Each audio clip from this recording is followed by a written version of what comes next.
First of all, I want to thank Bethany for making this game happen. We explained yesterday the crazy scenario with the schedule this year with losing Western Illinois, them buying us out, and then also the Niagara game going away. We needed a game. This is Bethany's third game in 3 days, 5 games in 7 days. So really wanted to make sure that I told their coach how much we appreciated them coming here, playing this game. And give those kids a lot of credit. They shot lights out for 20 minutes, and, just happy a lot of guys played tonight. Jerrod, you guys haven't played since Saturday, so that kind of showed in the first half about who you guys are. Os, I thought the last 2 days we were really bad. The practices were a steady struggle. Finals week is always difficult, but I really think that road trip took a lot out of us. The Western Michigan and OU in that same week. Thought we should have did our travel a little bit better, where we should have just left and went to the other place. But yes, you hit it on the head. Very sluggish. Give them credit. Don't want to take credit away, but we hadn't played in a while. It showed. So hopefully we'll be able to get their attention on Saturday. We'll get them off tomorrow.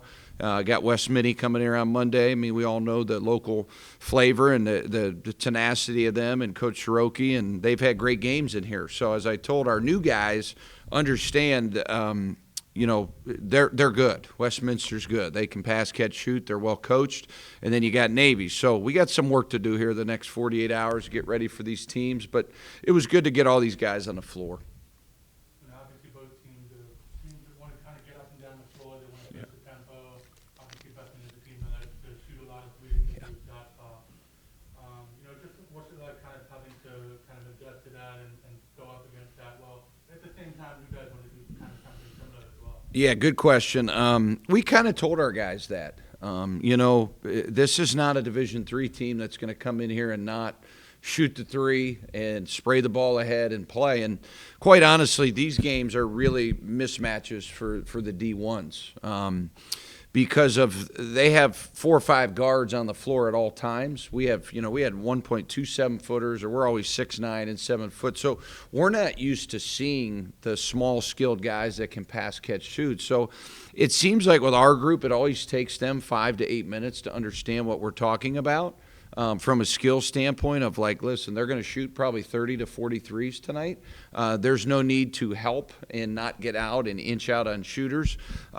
We really didn't do that most of the game. And that was probably the disappointing part, was every guy we put in didn't understand you really don't have help principles in this game, because they're going to literally shoot 30 to 43. So you want to defend the 3 before the 2, and we just kept making those mistakes. So like I said, I think a little bit of fatigue, a little bit of lack of concentration the last 2 days.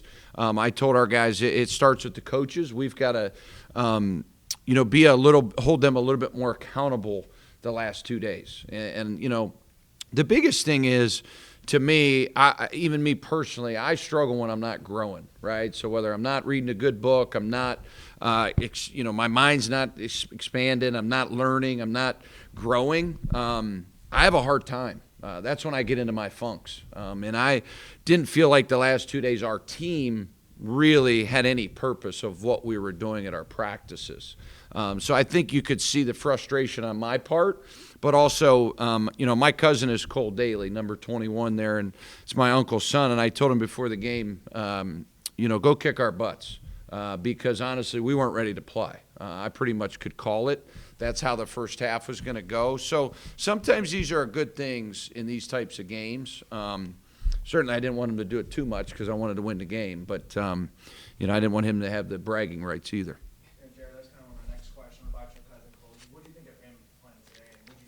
He's a great kid. We lost our other uncle a few years back, so he would have been at this game going crazy. He was a basketball guy. Also, we lost him to cancer, and his dad and my other uncle would come to all my games as a player. Would always go to the high school state tournament together. It was kind of a family affair. So, I've followed Cole throughout high school, and a lot of Division IIs I thought missed. And he's a very loyal kid and wanted to go, somewhere close to home and play. And he's got length, he's got skill, he's tough. He's just a young kid. He's got 2 more years of college basketball. So really, really proud of him, but followed him in high school and knew he'd be a good player. And he came out tonight, got 10-4 in his 3rd game in 3 days. Last night I think he had 22-9 or something against Fairmont State, my old school, down there in West Virginia. So these kids at Bethany have played a ton of basketball, and they probably need some rest too, I think, like all of us. Obviously, even with what they can do offensively, they still also give up a lot of points as well. How are you guys able to kind of take advantage of what they were doing defensively? So obviously, you guys got 179. Yeah, honestly, Fairmont State last night scored 131 on them. So I think we're still struggling offensively. I don't think we see the game well enough. I don't think we make the correct passes and the correct reads. We didn't shoot the ball particularly well tonight either from 3, so I think that hurt us a little bit. But to get 107, I think a lot of it is our size, right? We threw that ball inside to our post players continually all night. And you look at Gabe Dines, he goes 7 for 7. He doesn't need to dribble, keep the ball high lows.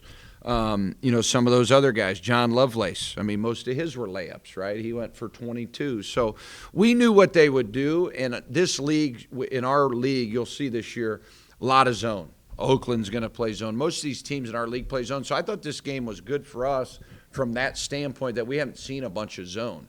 And we'll probably see it again on Monday. So, these games can help you.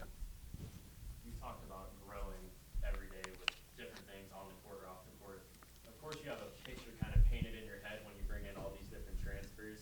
As the season goes on, do you start to see some of the depth guys start to get comfortable in their own game that made them catch your eye when you saw them? Yeah, I think it's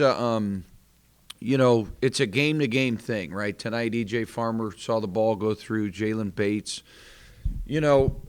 Jason Tatum had a great quote the other night when they beat the Cavs, and it's really true. Like, guys have to sacrifice in basketball. Their generation, it's so hard because it's such a social media and Instagram and all these different things. And they get a lot of pressure from AAU coaches and moms and dads and people that really don't understand basketball or quite really get basketball.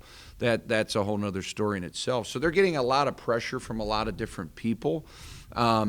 But basketball is all about sacrificing and playing the right way. We're seeing a lot of guys come into their own. Brett Thompson can score the ball. Gabe Dines, right, has really emerged. John Lovelace, that's a freshman and a sophomore that have been very consistent here the last 4 or 5 games. Ziggy Reed until he got hurt. DJ Burns. So I think you got to continue to talk about we over me and sacrifice and play for the team. But in this era, it's hard. It's hard, but I do think winning helps. Last year they really bought into it. This team's about halfway there. Long way to go. You can't get too technicals tonight. Very, very disappointed in that. Don't know what was said or what happened, but you can't get it in a game like that, and you have to have 2 days of better preparation. So I'm ready to go to practice here in 48 hours.